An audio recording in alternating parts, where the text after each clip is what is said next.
ko po, dun sa mga testimonya na ng mga victim survivors, sinexually abuse nyo ba ang mga babae at mga menor de edad?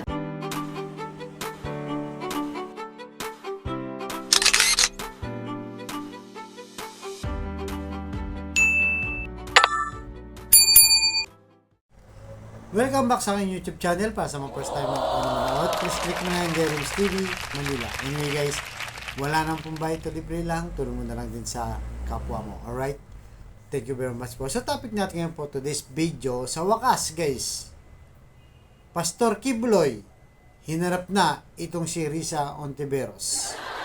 At ganun din sa mga naging biktima na di umano ni Pastor Kibuloy. Pero bago yan guys, shout out po sa mga Iskonians guys. Medyo segue lang tayo dahil national issue to at medyo mainit na balita. Diba? So, kumusta po kayong lahat?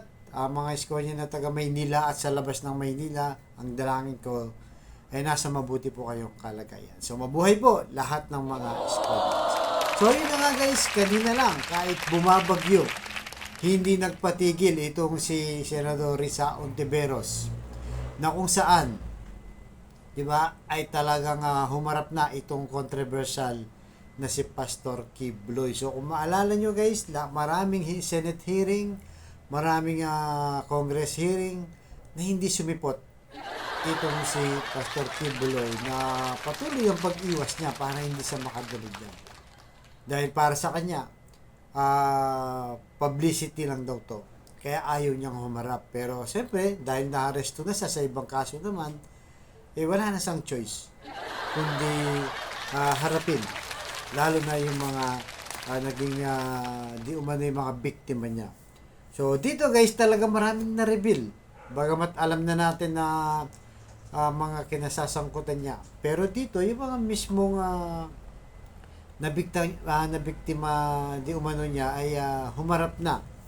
So, isa dito sa mga humarap, itong medyo may edad na sa ngayon, guys, di ba? Itong si Teresita Valdevesa, na bata pa lang siya noon, na ang sabi niya ay talagang na sexual abuse din daw siya.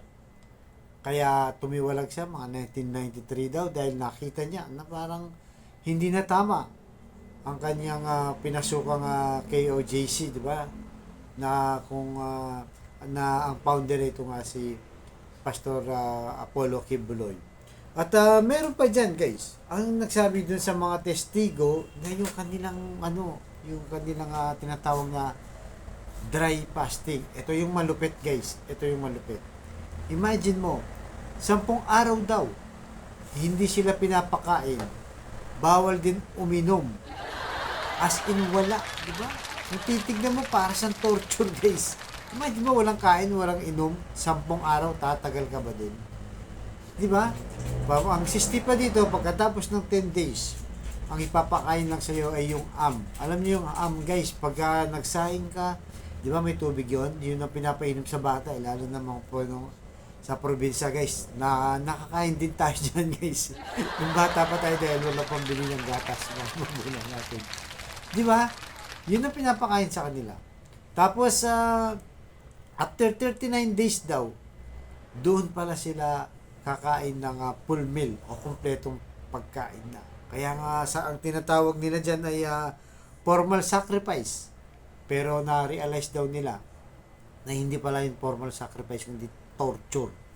Na parang parusa lang sa sarili. Kaya di ba talagang makikita mo sa kanila na iba yung detalye, dinidetalye talaga nila yung mga nangyayari.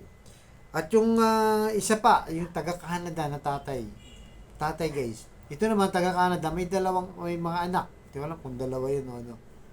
Yung anak niya nagsisilbi daw dito sa Maynila at dun sa Davao. Tapos siya nasa Canada.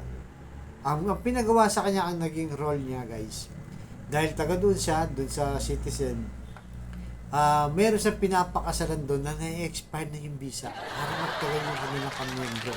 Kasi nga, di ba, ginagawa nila doon, nagsasolicit, di ba, nag-recruit. So, yun ang ginagawa nila. Kaya talagang napag-isip-isip daw niya na mali nga yung mga pinaggagawa nila. At marami pang iba. Mayroon pang isang Ukrainian, di ba, na kung saan di umano'y naging sexual abuse din nitong si Pastor Kibuloy, mga bata pa. Tsaka yung mga nauna pa, sila alias Amanda, yung mga lalaking nagtatrabaho sa SMNI at kung ano-ano pa. So, marami guys, di ba? Pero, yun na nga, talagang itong si Senador Risa Hontiveros guys, nakakabilib talaga. Dahil talagang pinilit niya, pinus niya para nga mas marami pang lumabas. At syempre, in need of legislation, di ba? Na kung saan, baka pwede nilang ayusin yung batas, lalo na sa mga nagtatayo ng mga sekta ng relihiyon na kung saan inaabuso nila yung power. Di ba? So, sa lahat ng ito, mga binabato sa kanya, dito si Pastor Kibuloy, kaharap niya mismo yung mga di umanin na biktima niya. Nung tinanong siya ni Senador Risa Hontiveros kung anong masasabi niya dito sa mga aligasyon o mga pinupukol sa kanya ng mga biktima. So narito guys, panoorin mismo natin ang kanyang sagot. 'Di ba? Kung ano nga ba ang masasabi niya sa mga paratang sa kanya. Narito na po. Pasok. Ko po, dun sa mga testimonya ng mga victim survivors, sinexually abuse nyo ba ang mga babae at mga menor de edad? At Wala ginamit nyo ba ang relihiyon para i-sexually abuse Wala sila? pong katotohanan yung kanilang mga sinabi. Kung meron po silang mga charges na criminal laban sa akin, malaya po silang mag-file ng kaso at doon ko haharapin at sasagutin sa tamang forum sa korte ng ating lupa tulad ng kinakaharap namin ngayon. And actually, on that matter and for the record, may at least isa sa victim survivors na dati nang naghain ng kaso sa inyo dun sa Davao, kaya lang dinismiss. Kaya inappeal nila sa Department of Justice. Yun naman pong mga testimonya ni na Ms. Valdewesa at ni Yulia, tinatanggi nyo ba ang mga testimonyang iyon? Tinatanggi ko po, wala pong mga katotohanan yung kanilang mga sinasabi, kundi sa aking paningin ay kabaligtaran. Ngunit hinahamon ko po silang mag-file ng kaso sapagkat ito'y mga kriminal na mga allegations. At ito ay para maging fair, ay maghain po sila ng mag-file sila ng kaso laban sa akin o kanino mang kanilang gustong mag-file laban sa mga kingdom na leaders or members because we are under the law of the Republic. Tulad po kay Masayon, yung kanyang sinabi. Pastor, i-interrupt ko muna kayo doon dahil So yun guys, napanood nyo, di ba? So ano sabi ni Senador Risa Hontiveros, did you sexually abuse the biktima, di ba? Na ginawa nyo po ba yun, yung mga binibintang sa inyo, na inabuso mo raw sila? Anong sagot ni Pastor? Innatural. Sasabihin niya, hindi po. Hindi yan totoo. At ang pinipilit niya ay, kung gusto nilang, kung matibay ang kanilang ebidensya, magsampan sila ng kaso sa korte. So, tama naman yung sinasabi ni Pastor Kibuloy sa korte magsampa. Pero kasi siyempre, kailangan di malaman ng taong bayan, kaya nandyan sila sa Senado. At kaya nga siya nakakulong ngayon dahil sa kaso nga sinampa sa kanya sa Davao, ngunit na-dismiss at binuksan muli at nakita nga yung probable cause. Kaya nga siya inaresto. So, kayo guys, anong masasabi nyo dito? Dito kay Pastor Kibuloy, na kung saan ay sinasabi nila na marami siyang na-biktima o na-abuse. Pero, siyempre ako, kagaya sabi ni Pastor Kibuloy, magsampa kayo ng kaso. Tama naman, nasa korte talaga ang pasya niyan. Di ba? So, anong masasabi niyo po dito? Kayo na po ang balang umusga kung totoo nga ba? O gawa-gawa lang para siraan lang itong si Pastor Kibuloy. Pero sa akin, sa sarili kong opinion, sa sarili ko lang opinion to guys, hindi naman tayo korte, hindi natin siya pwedeng musagan, opinion lang naman to. Di ba? Para sa akin, di ba?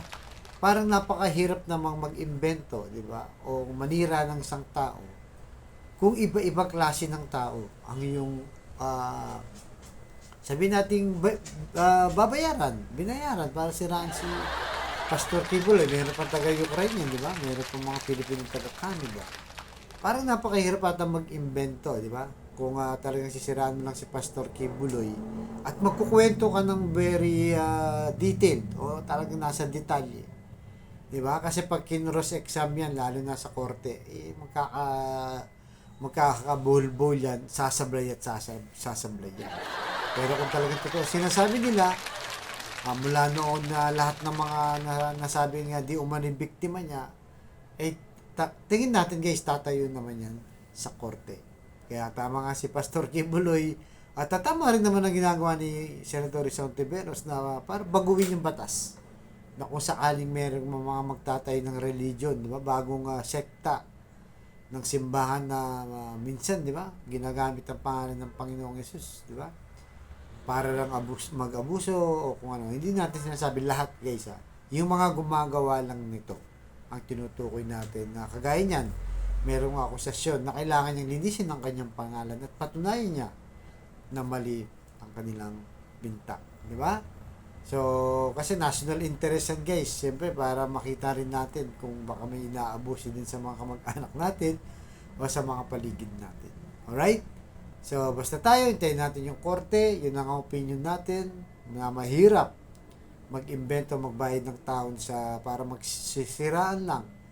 Di ba? Itong si Pastor Kibuloy at magkwento ng iba-iba at magtutugma lahat yan pagdating ng araw. So, yan. Bahala na pong korte, guys. Basta tayo. Binlang lang natin dito.